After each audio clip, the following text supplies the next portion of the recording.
Hey, thanks for joining me in my little corner of the world over to you, no matter where you're at. I'm glad you have the time to join me. I hope you stick with me through this one. This is a really special episode. I speak with Will Kimbrough. He is an amazing artist because he has worked very closely with a guy named Jimmy Buffett. They co-wrote the wonderful song on the posthumous album that is really burning up the charts throughout all the charts, Amazon Music, Spotify, all of them. And I really hope the physical sales beyond the digital ones that people have been scooping up since Mr. Buffett has departed from this great earth, but left us with lifetimes of wonderful memories forever and ever and ever and ever and ever. I hope it's all preserved. I hope everything is preserved forever and ever and ever because Jimmy Buffett is amazing. Will co-wrote the track Bubbles Up, which, as we discuss in this, got all kinds of attention all the way up to Sir Paul McCartney. So we kind of go into that a bit. But anyway, Will has a great new release out, his eighth solo album. I believe it's his eighth. It's called For the Life of Me. And it's just a wonderful package. We talk about how this all came together, recorded up there in Nashville. He's a pretty deep guy, and you're going to hear some really deep philosophy as to how it all comes together in his approach to songwriting as well. So please join me for this. This is July 22nd. This is in advance of his Eddie's Attic show right here in the greater Atlanta area. It's actually Decatur. So if you're in the metropolitan Atlanta area, Decatur is east of Atlanta and this great little place called Eddie's Attic, which has been getting a lot of mention here on my podcast. I did a lot of stories over there covering some musicians who have performed over there as well. So I really hope you enjoy this. July 22nd. So he's, I believe, performing on July 25th. So I hope I can go see him. If you're hearing this on July 22nd, the week of July 22nd, please do yourself a favor and see Will Kimbrough. And guy has just had amazing connections and just an incredible songwriter. So yeah, a wonderful day, July 22nd, though. I was thinking, what kind of unusual things do they call July 22nd? It's Mango Day. It's also National Hammock Day. So unbelievable. And Casual Pie Day. I don't understand what that's all about. So enjoy. I'll see you on the other side of this. Where are you at this morning? I'm at home, Nashville. Nashville. Good. Good for you. Yeah, yeah. Excellent. Yeah, very nice up there. We're getting a little warmer here down here in Atlanta. It's Oh, yeah. It's getting warmer here for sure. yeah, all over. We need the water. That's Yeah, yeah. You guys have a water thing going on.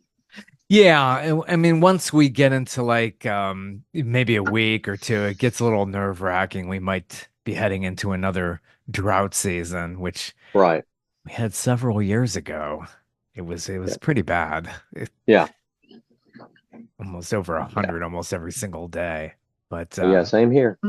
yeah, thanks for joining me. And Yeah, my pleasure. absolutely, it's just really exciting. I listened to the new release and awesome as always. This Thank is you. your what eighth solo album? At least I think it's more like the 10th or 11th or something. So, Yeah, you throw those what live releases, all that fun stuff in there too, and compilations and but, whatnot. That's yeah, whatever. Yeah, it's funny well, because you lose count after a while. It's like I don't, once the catalog starts expanding. yeah, yeah. I mean, there's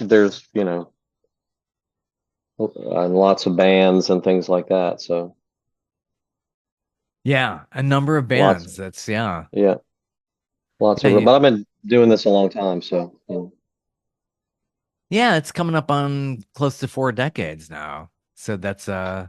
it's a Well, see, the first Bushman release was in '85. Yeah. So yeah, 39 years. been keeping busy. Yeah, definitely. Yeah. Well, great new release for The Thank Life you. of May. Yeah. Just a lot of good inspirational stuff on there. How did this all come about? Was this a couple of years in the making? Yeah, I'd say. definitely. I made a record in 2019, and then I made a record in 2020, and then really started a record in 2021, and that's this record. But what happened is I started back pretty much full time working right in the middle of 2020, because I do this post traumatic growth songwriting work with first responders and combat veterans. Oh, cool. And so in June 2020, I started getting on the plane. So, really, I mean, only 3 months after the world shut down, I was back at the airport every couple of weeks going to a writing trip. So, Yeah. so when 2021 came around, I was already working full time, and all my other full time work came back. You know what I mean? Yeah, and all of a sudden things started So all of a rushing sudden, back. Yeah. I had um, my solo work, that work, Emmylou Harris dates, production work, session work.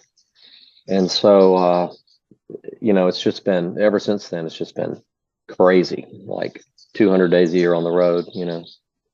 Wow. And then also making my records, making other people's records, writing, all that stuff. So it's been great, but it's an intense, it's an intense schedule for sure. Like it doesn't really slow down unless I just mark out the calendar, which is cool. I guess it's called having a career. Yeah. Yeah, that's true. And where you do very well is on the road, is where you're getting that response. You got to get out there, and you've got a really Yeah. nice, looks like a good tour there. You're coming up on now Asheville, yeah, and Hmm. we'll be here in Atlanta for an album release party over at my one of my favorite venues, Eddie's Attic. Yeah, me too. Yeah, Yeah. great Yeah. room. Yeah, it's a great room. Totally. Very Has been good. forever. Yeah. Yeah. Yeah, good vibe. Very, very good Yeah. vibe. Yeah. So And then we have Coral Reefer Band gigs. So oh wow. um that's, we just did Jazz Fest because I wrote with Buffett for 20 years, played on 7 records. And Yeah. so we just did Jazz Fest, and then the phone started ringing from I guess Live Nation about doing more shows. So we got 3 shows in the books. One is in Atlanta at Chastain Park. So Oh, cool. yeah, I think that's August 2nd. So we're doing the amphitheater at Gulf Shores, Orange Beach, and then Chastain in Atlanta, and then Riverbend in Cincinnati, and then we'll see what happens in the future. No one knows. Yeah, Live Nation gets really excited about like nostalgia, and it does very well, especially here in the Yeah, Southeast, for yeah. sure. Yeah, yeah. How did the whole relationship with Buffett start? Let's see. Really through Todd Snyder. I Yeah. was out on the road with Todd Snyder. We were on the Margaritaville label, which was distributed by MCA, and Hmm. um, and so Buffett would we went and opened for Buffett. He'd come out to shows. He'd come to the studio and listen to mixes. All the stuff that the president of a label should be doing. He was doing, and um, and then one night we were in New Orleans playing at Tipitina's, and the backstage at Tipitina's is really small, especially back then. I don't know exactly what it looks like now. This is in the mid '90s, and just a trashy old club backstage. And it was packed though because Buffett was back there and Jerry Jeff Walker, and so Oh yeah. everybody in the audience tried to get backstage like it was going to be the party of the century, and it was just a big crowded broom closet really, and so I was up against the wall trying to look for signs of a tour manager taking us out of there back to the hotel, and next to me was Buffett. So I introduced myself, and he had just seen me. We had just been on stage together, and so oh, there we are. And he said, I said, well, we're from the same hometown, and he said, oh, you're another escapee, and Yeah. I said, yeah, and so then we just became friends, and we started writing together a few years later, and it just went on until a few months before he passed away. He worked all the way to the end. So inspirational. I know Yeah, people just loved him here in Atlanta. Every time he'd come to the Omni next door where I worked or right. down over at Lakewood, it was just always a party. Everybody just Yeah, loved it. And he yeah, left the world that way too. And I love that single Bubbles Up. That's just that yeah, really stood out to me too out of that whole release I was listening to. That's yeah. really, gosh. We knew it was special, and we had to write the last 10 songs we wrote together. We had to do it over the phone because he was. I mean, we made two albums while he had cancer. The album before that came out in 2020, that a lot of releases that came out in 2020 are just kind of lost records because there wasn't really a tour. And I understand too that Jimmy, was a had such a catalog that he could just play old songs and the audience would be quite happy. And you know what I mean? Like when you Oh go see yeah. Paul McCartney, he plays Hmm. like 30, 35 songs, and then he goes, here's one off the new album, and everybody goes to get a beer. I And know. I've so, I've seen it happen at least I mean, four it's times. it's part of being on that level. Like, Yeah. that's one of the, if you're gonna uh, if you're gonna say the glass is half full, then an artist like me, I've got all the artistic freedom because my audience actually wants to hear a new song, and there aren't like a 15 greatest number one hits that everybody demands hearing. So they do want to hear certain songs, but I can play new songs too, and people aren't going to go take a pee. I know. I could totally feel it every time, even with Yeah, all the legacy artists. But it's right. like I paid a fortune to see this guy. I'm like, I want to hear the new stuff.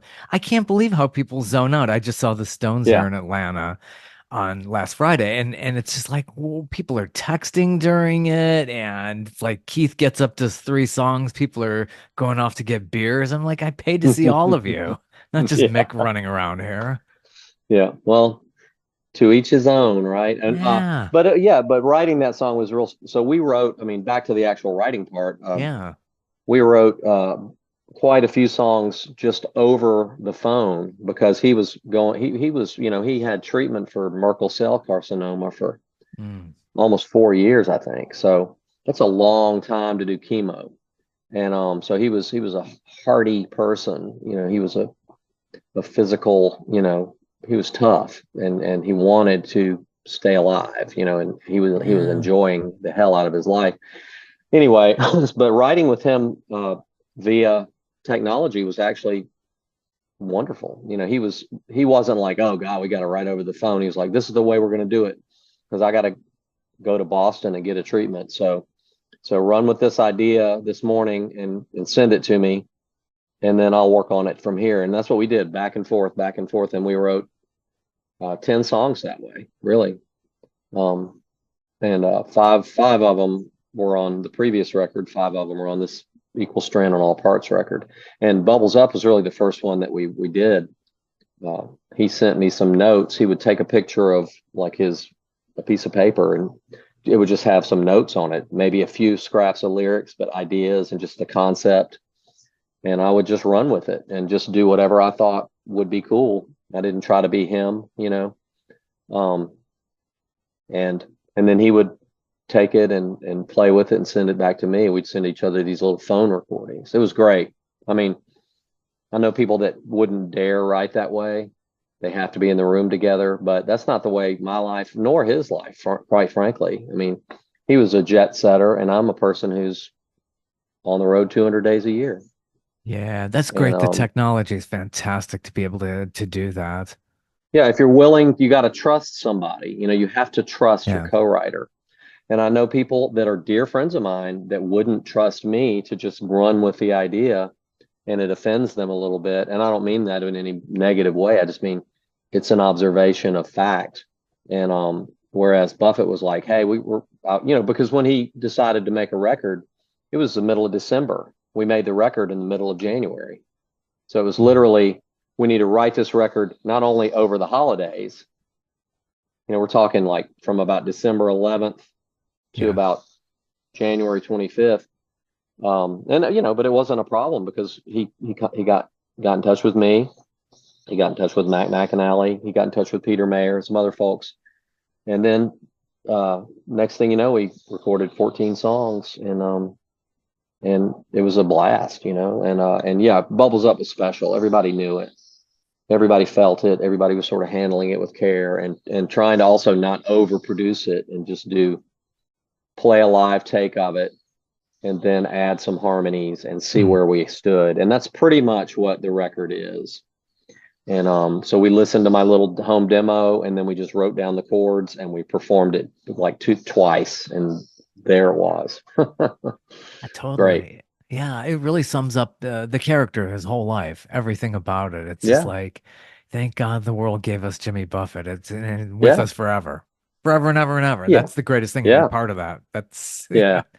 And if you've Wonderful. done that, you've done your job. If you can Yeah. get us to go to a show for 2.5 hours or whatever, and we could just put life on hold for a while and feel good about ourselves, it's Yeah. magic. Yeah. Yeah. Storytelling and through songs, and also through just singing, telling the story about the song, and people want to connect that way. Not everybody, not every show's like that, but that was that kind of show, and he was certainly one of the greats. And I think, partly because he took such a joyous and lighthearted view of the world, not exclusively, however.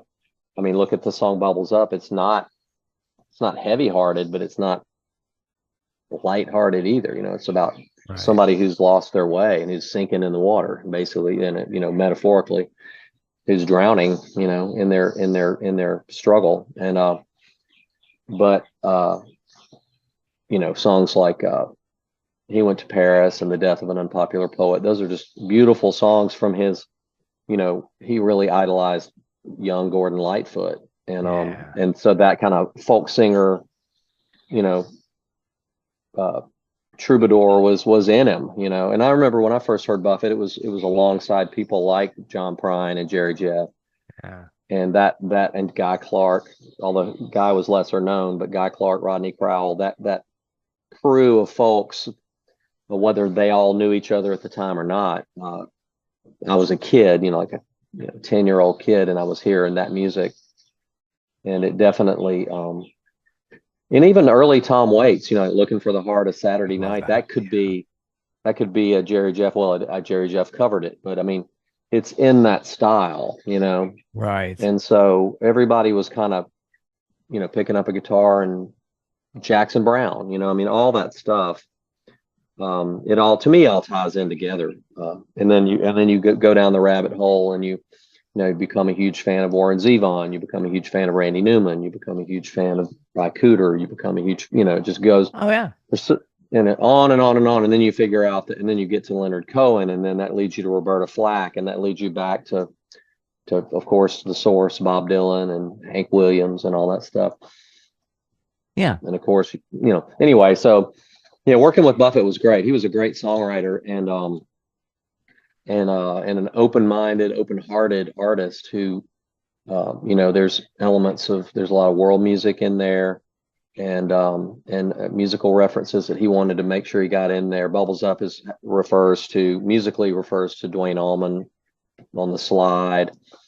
The tempo of the song in 6/8 time refers to like waltz time, which kind of refers back to one of his early albums, Living and Dying in 3/4 time.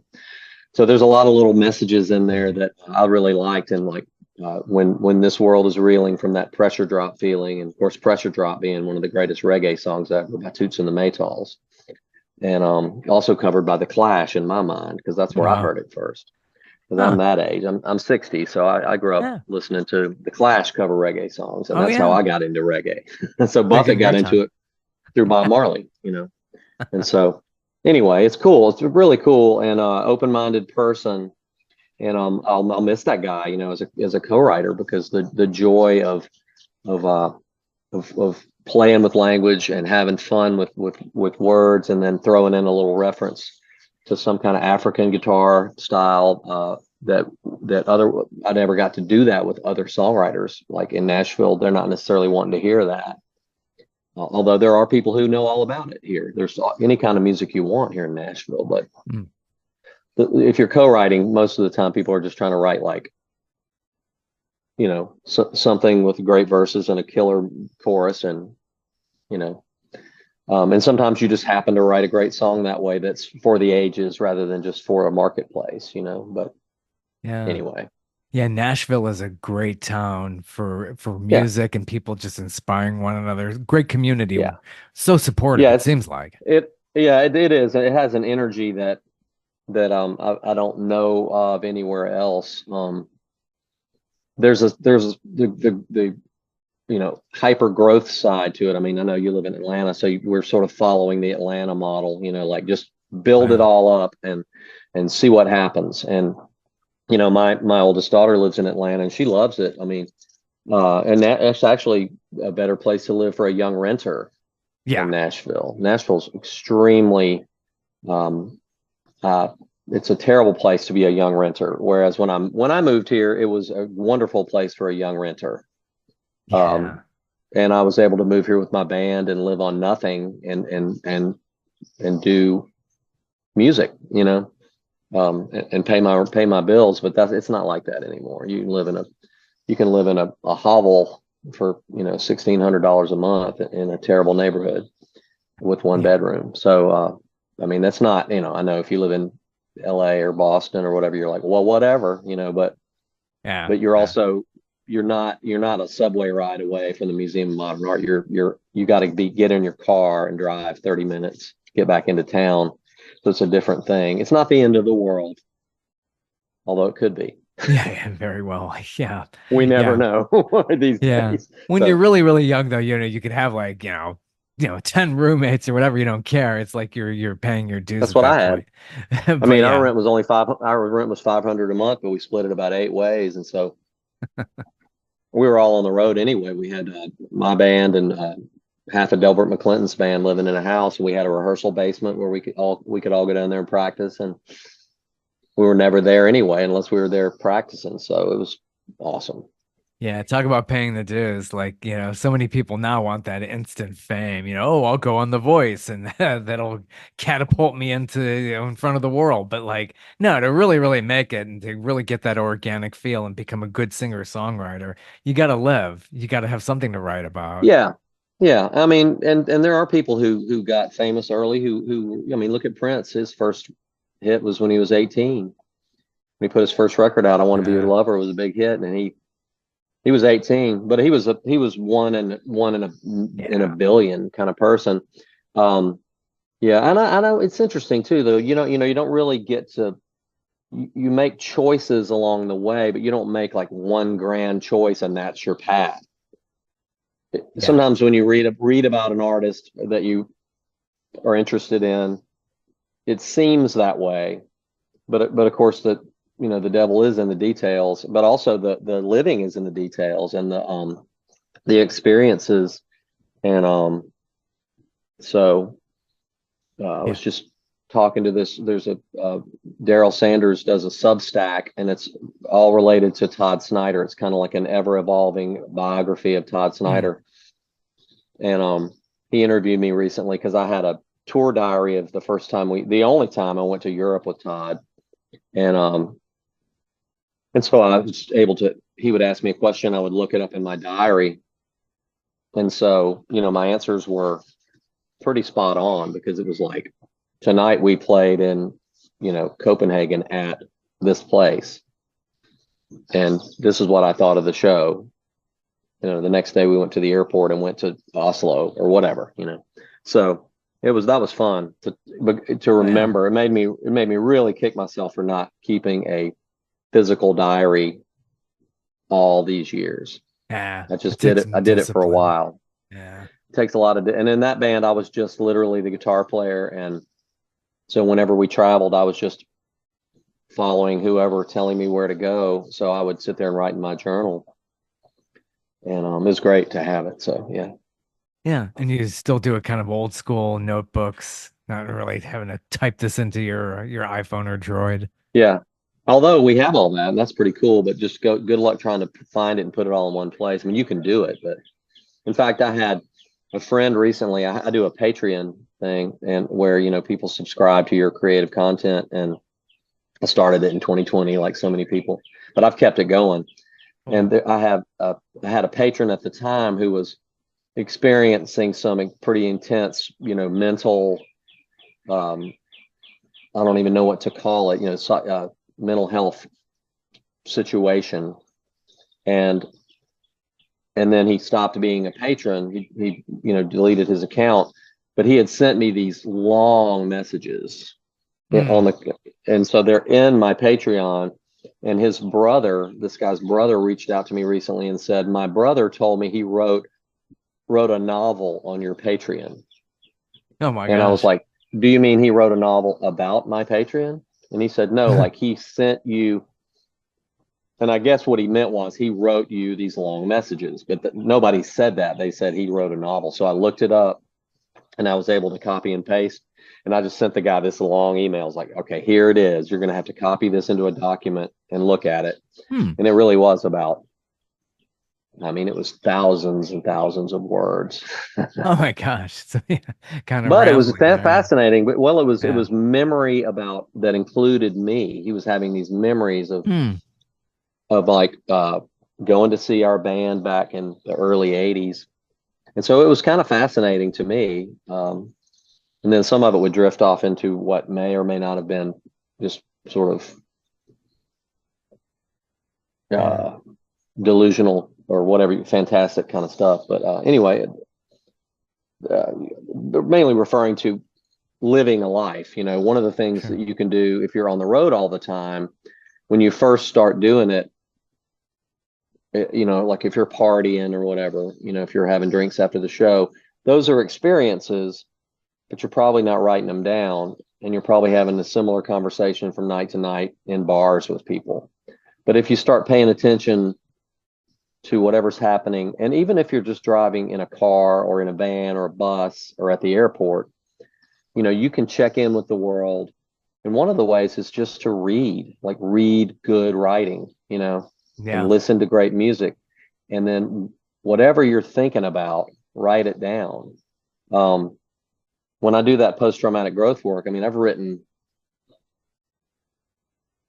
I don't know how many songs I've written.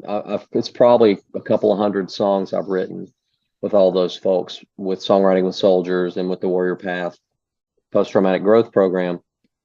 And all I have to do is listen, get someone talking about what they're going through and listen, because there's not much more beautiful language than someone telling their truth about their struggle.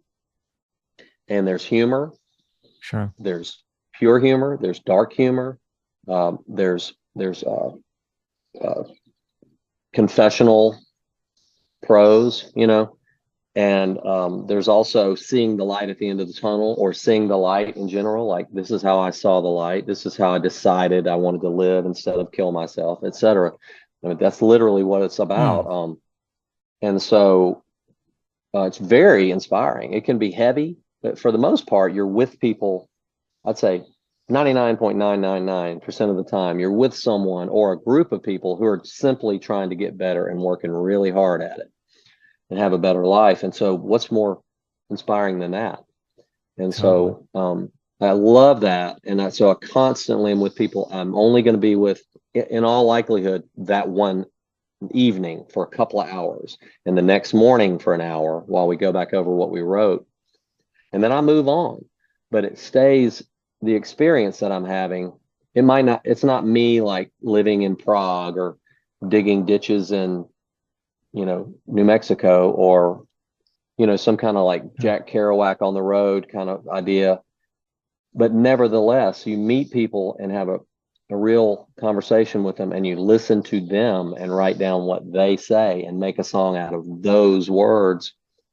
It's quite an experience. And so here at 60 years old, um, I'm getting a new experience related directly to songwriting. And it's just, I can't, I mean, you can probably hear how crazy I am about this work, because it's a new thing. It's a Yeah. new thing for me. It's a new thing for human beings. It's post-traumatic growth. So I love it. I mean, and it's certainly affected my writing. Bubbles Up was directly affected by that writing. When Jimmy sent me that idea, it hit me that, wow, I wonder who he's thinking about. you Yeah, know. yeah. And then Y- also, I wonder if he's thinking about himself a little bit. And I didn't really think he was, but I had to go in my imagination, go, what if he was? What Mm, would I say to him if he confided in me? Or is this song idea him confiding in someone that he feels safe doing it? Like I wasn't one of his closest people that was with him all the time. I'm somebody he reached out to write with, and often from a remote distance. So obviously he felt safe with me to write for him a very serious song, somebody who had written so many lighthearted and funny songs, like, ain't this world a funny place kind of a point of view. And then this one was more like, hey, people need you to listen to them and show them which way they need to go back to where the oxygen is and the air and the light and to hmm. where they can live better. Yeah. And so anyway, Yeah, what an um impact. It's such an impact. And, even impress Paul McCartney. It's like, you've hit the pinnacle at that point. yeah, right. Completely. I bought a new hat. Yeah. Um, but yeah, it's amazing. That was like a pretty unreal, surreal, I guess, thing.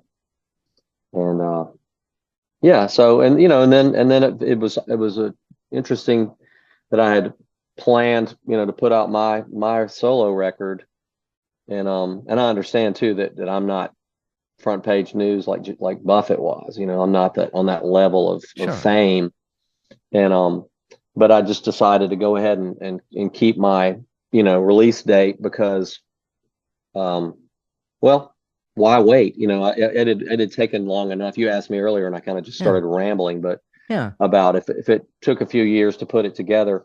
The thing about making records for me now, making albums, and I am an album person. I know Yeah.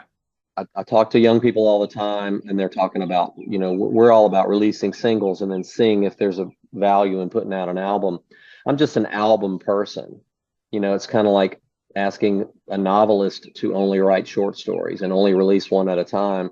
At some point, you have a longer form, although admittedly, an album isn't a novel. An album is more like a collection of short stories. But that the idea of those collections, I mean, I grew up with albums and I grew up with Yeah. also books, particularly collections of short stories by people like Raymond Carver and Flannery O'Connor and Eudora Welty. They were all on my mother's bookshelves. And so I grew up with that too. So this idea of the collection of ideas, um, I don't really want to go away from it. I don't want to spend a year on one song and then Yeah. put it Yeah. out there because, and also my audience is album people too. I'm not, I'm not that big on streaming.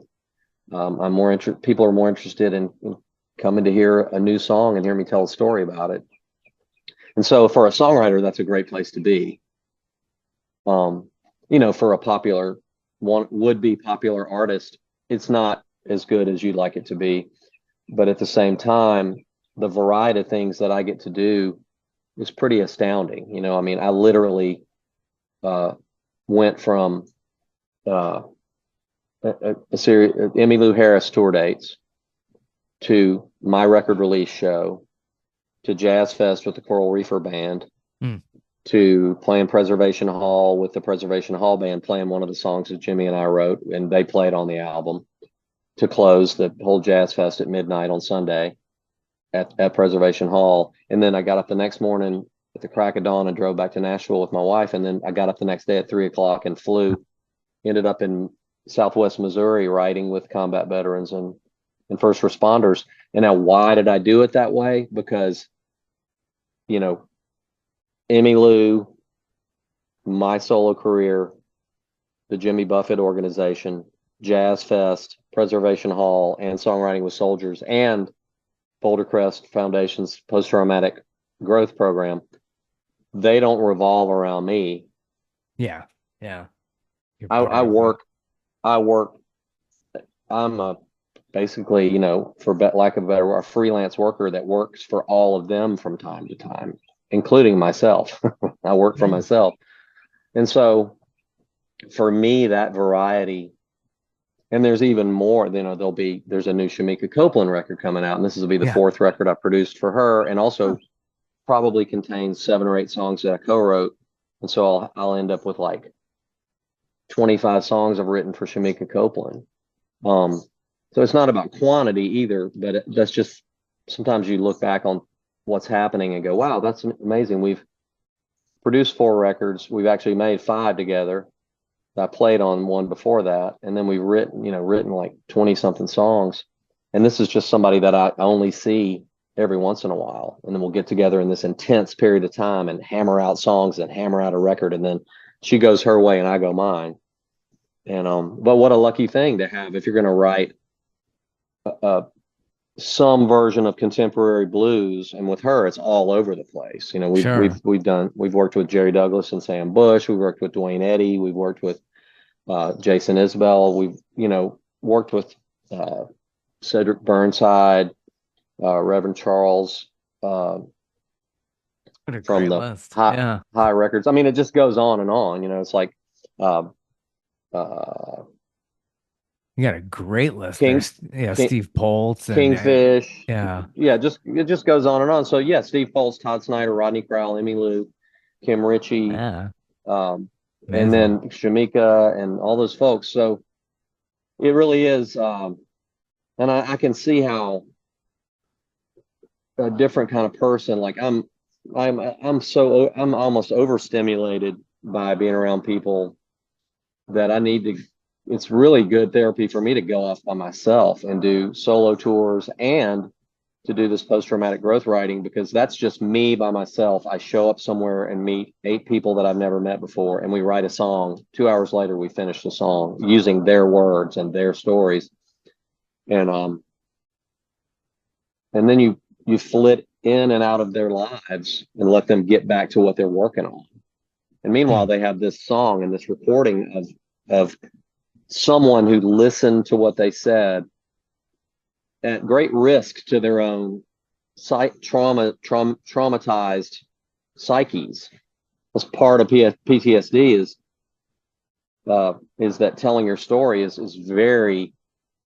a terrifying thing, because you're you not only feel like, but you're pretty much 100% absolutely sure that whoever you tell it to is gonna hear it wrong, and it's a huge risk.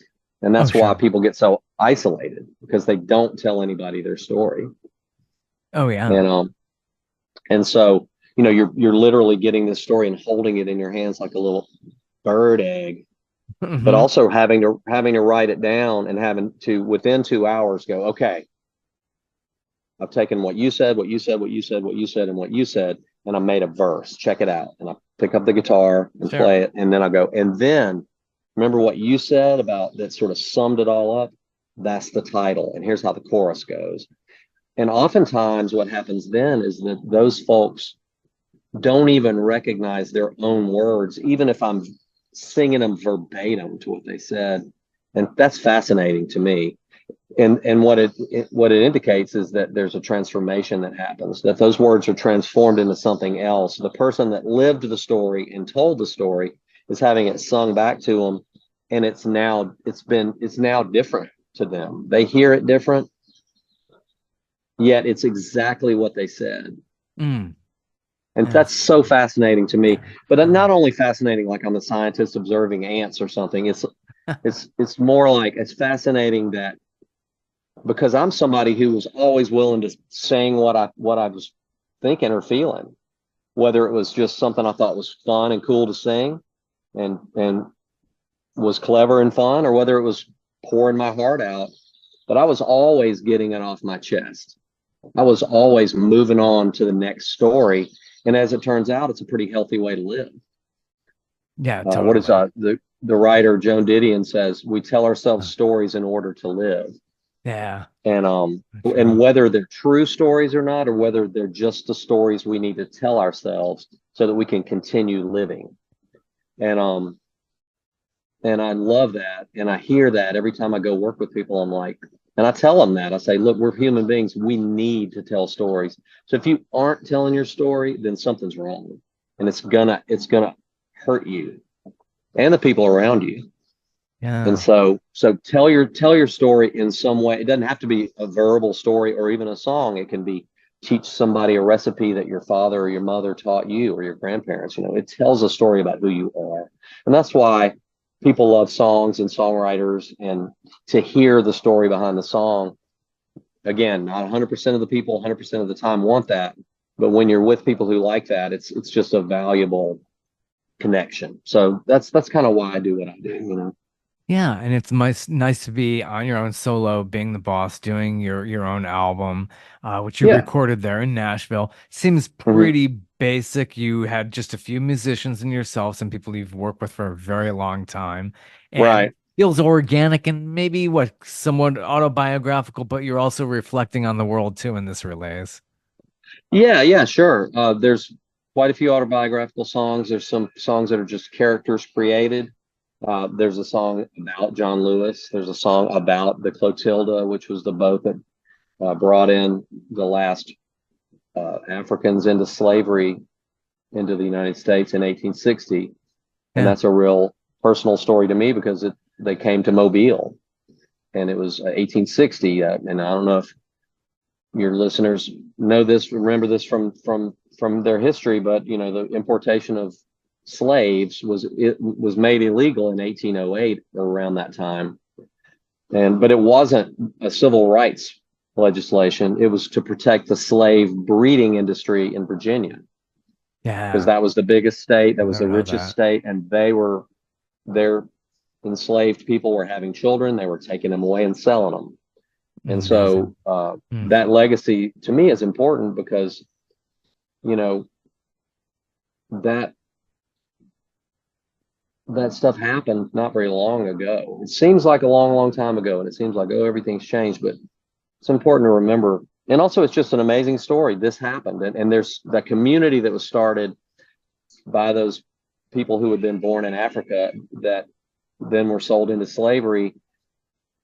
They came back to Mobile, Alabama, and started a community called Africa Town, and it's still there. Now it's a community that suffered the slings and arrows of being poor people in America, poor people of color particularly, but it's still there in that spirit. And when they found the boat in like 2019 or so, the boat had been hidden in the delta near Mobile Bay and burned to hide it. It was discovered, and so the legend of Clotilda was brought to the you know National Geographic and all that, NPR. People heard about it, Mm. books were written about it, and anyway, so I wrote that song, and Shamika Copeland recorded it, and we had Jason Isbell playing guitar. So we had two Alabama boys, Yeah. and Shamika doing this song about that. I felt like it was a great collaboration, but I wanted to record it myself because I'm from there, and I wanted to be able to. Right. I could always sing that song, but if you put it on a record, you're sort of obligated to sing it sometimes. You know what I mean? Oh yeah. Yeah. Yeah. Rather Yeah. than just, and also you're gonna, just from the point of view of an artist out there promoting a product, you're gonna sing it more often. So sometimes I'll put a song on there that I know is going to be a difficult, not difficult, but like it's not a happy love song, or it doesn't have a pack a punchline. Um, but it's interesting how people like, I wrote a song about the last lynching in America, which also happened in Mobile in 1981. And I'm not Mhm. painting that's my hometown. I'm not painting my hometown as just a bastion of racism and slavery, although it has been that. It's also a great town, Sure. a town with a pretty darn diverse town for the Deep South, and a town that's primarily Catholic and Mardi Gras and all that stuff. French, Spanish, Catholic, Mardi Gras, in mixed in with Scots Irish Baptists and stuff. And not that everybody's Christian either, but anyway.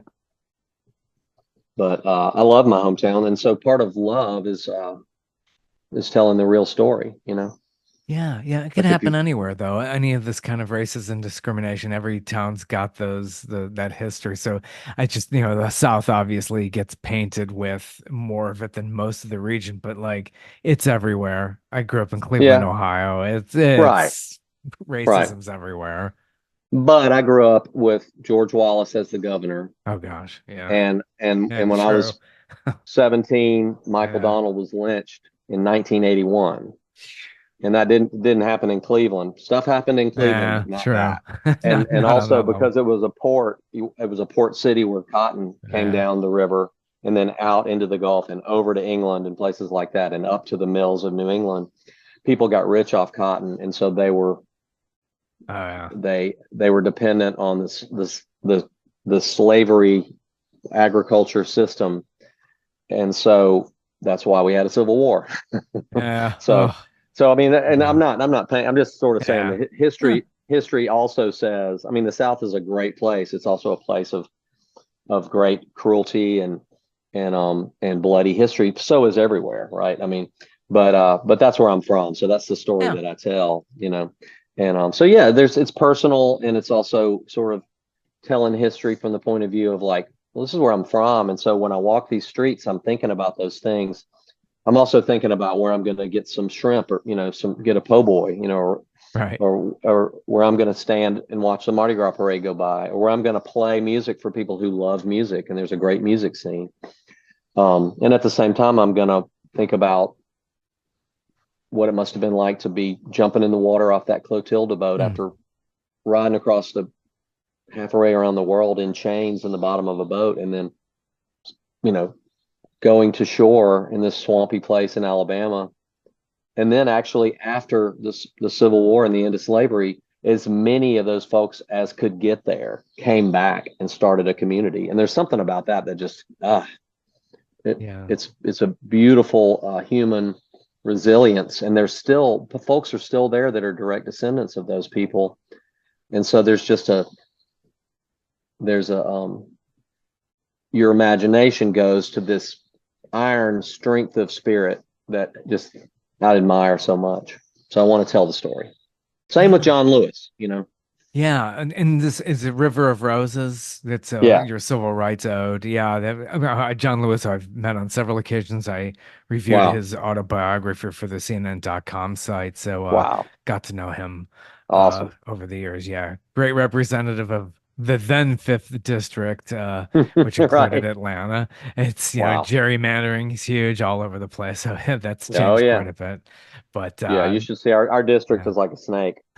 Like, what's going on here? It's just like I'm in somebody else's district now. I'm in, I think, Hank Johnson's district. It's like it keeps changing. But John Yeah. Lewis was, yeah, legend, totally, and a great song, River of Roses, good inspiration.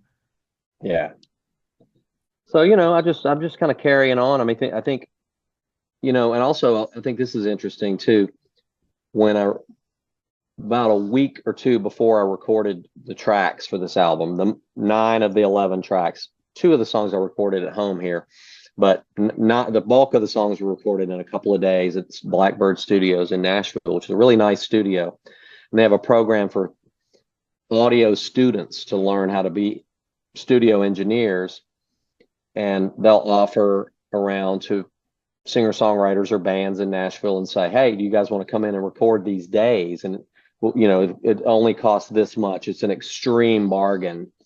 And they have a wonderful professional engineer that's teaching, and so they'll instruct the students how to set up the microphones around the drums, et cetera. And you'll do a session or two, and then you do a couple of days of overdubs, playing guitar, playing keyboards, singing, playing percussion, whatever, harmonies.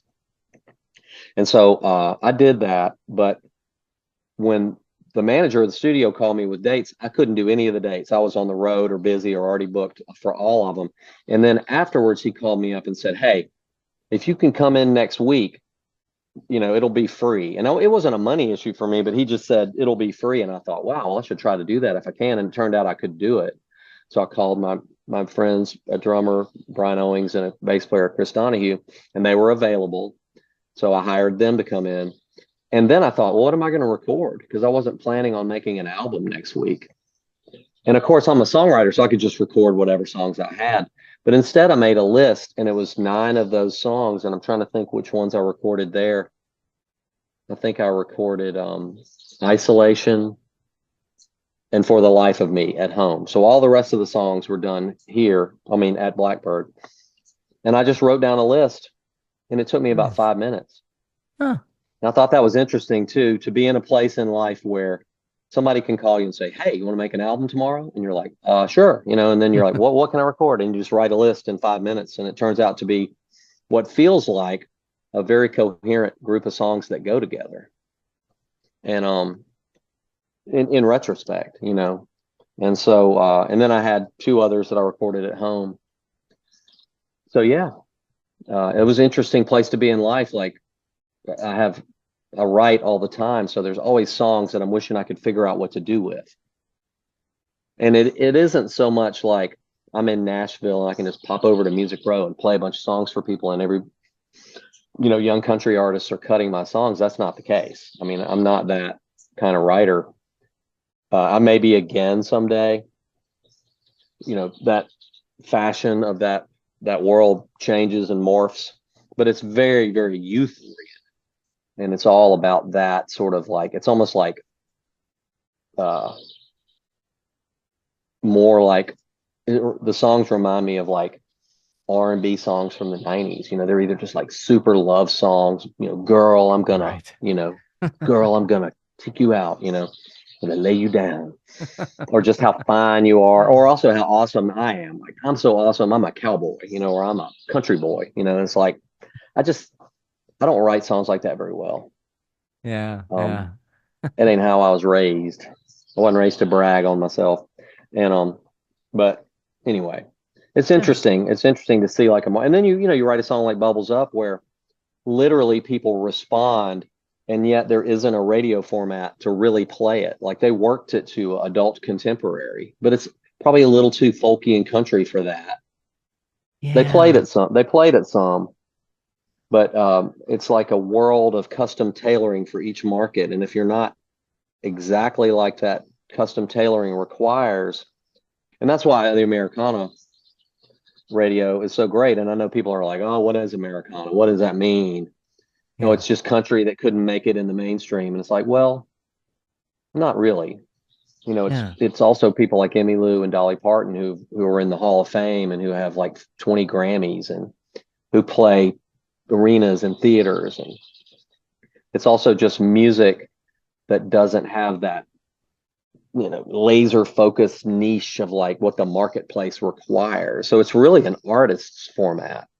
Like, it's also a radio format that someone like me has access to. And that's what I always tell people who are like, "What even is Americana?" It's like, well, I'll tell you exactly what it is. It's a radio format that I have access to. Yeah. That's what I don't have matters. access to AAA radio because I don't have $250,000 to work a single. Country radio, same thing. Pop radio, I'm 60 years old. Who cares about me? Americana radio cares about me. So that's the radio format. Yeah. But It's it's also tougher a these radio days. for, Yeah. It's well, but tough. I mean, It that really to me, is. but I don't know that I think that's tough. I think it's great. Yeah. I think it's that I have a radio format that I can access Yeah. and that they Yeah. will play my songs. And it's Yeah. up to me.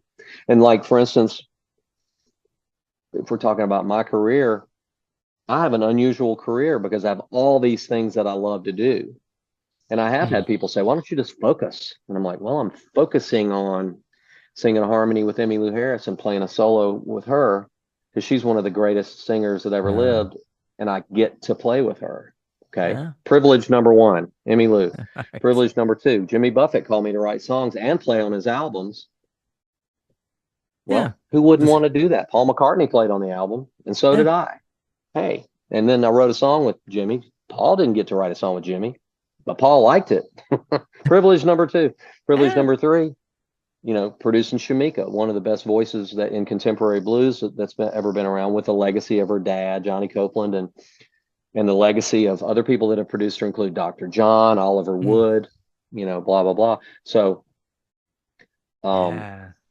and Oh, and and then I get to be a solo artist, and I also get to be a band member in my own bands, whatever I want to do.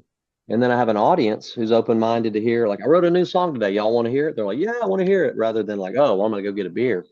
And so there is a privilege, and there are even some little things that you have that are actually where you have it a little bit better than, say, Paul McCartney or Jimmy Buffett, in that I'm an artist who the audience is intimate enough to where they want to hear a new song. So lucky me. Yeah, The yeah, those glass is legacy half ones. full. And then I get to do songwriting with soldiers. Like I have people that are healthcare Yeah. professionals. I mean, and they're really good at what they do. They're amazing. And they trust to bring me in to be the person that listens without judgment and writes down what people say and then makes it into a song, who isn't gonna um, run screaming like, I'm afraid of doing this. I can't handle it. It's more like, okay, I'll do it, you know. And so all those things happen all the time. There isn't just a season for one and a season for the next. It's like they're all rolled into one all the time. So there is a point at which I will probably have to let something go. And I don't want that to happen. Um but I'm just in this place right now. I was talking to you know who Marshall Chapman is? Yeah, yeah. So she's a great writer and written a couple of good books too. And she told me she's in her mid 70s now, and she's kind of semi-retired, living off the coast of South Carolina, Pawleys Island. Oh, Good for that's her. nice. Oh yeah, Yeah. beautiful. And but she told me, she said when I Yeah. turned 60, she said, oh, your 60s are going to be great. She goes, when I was 62, I was in a TV show. I was a character on a TV show. I was a character in a movie. I published a book and I put out a record. Yeah. And she was like, so she said, when I got to that age, I still had the energy to do all the work, but I also was able to handle the juggling from hour to hour or day to day. You know, okay, today I've got to talk to my publisher about my book. Tomorrow I've got a session to make my album. The next day I've got to shoot for the TV show. And the following week I've got to shoot for my movie. And on the weekend I got to clean my gutters. You know, she was like, I Mm. could do it. She's like, I'm 70 whatever now. I don't know whether maybe I could do it, but I don't want to do it anymore. But when I was 62, I could handle it. So that's pretty fun, uh, inspirational advice from somebody who's a little older than me, telling me that like you should be looking forward to being in your 60s because you're Yeah. going to be as capable as you've ever been in your life of doing the multitasking that is required of pretty much anybody, but particularly a working artist who's actually going to make a living off of it, you know. Yeah. So Yeah. that's something I'm looking forward to, and I'm in it right now.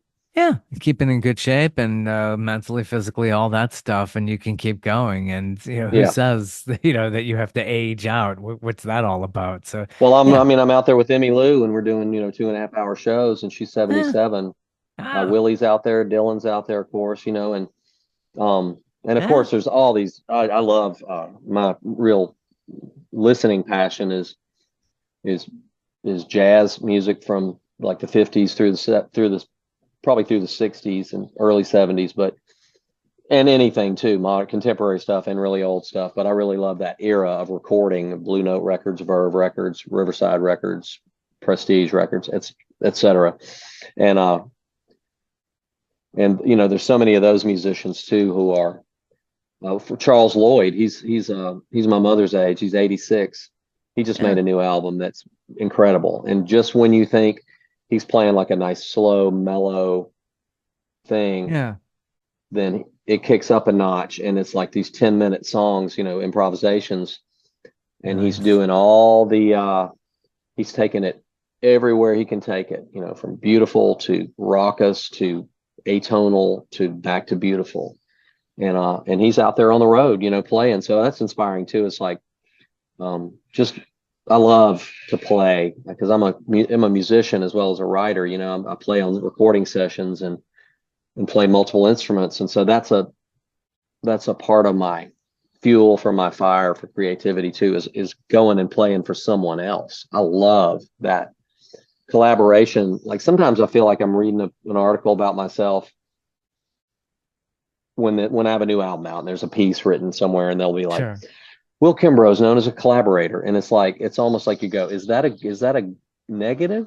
Yeah. Yeah. It's like that I haven't just concentrated on trying to be a rock star. It's like the fact is even if you don't want to be yourself, you're still yourself.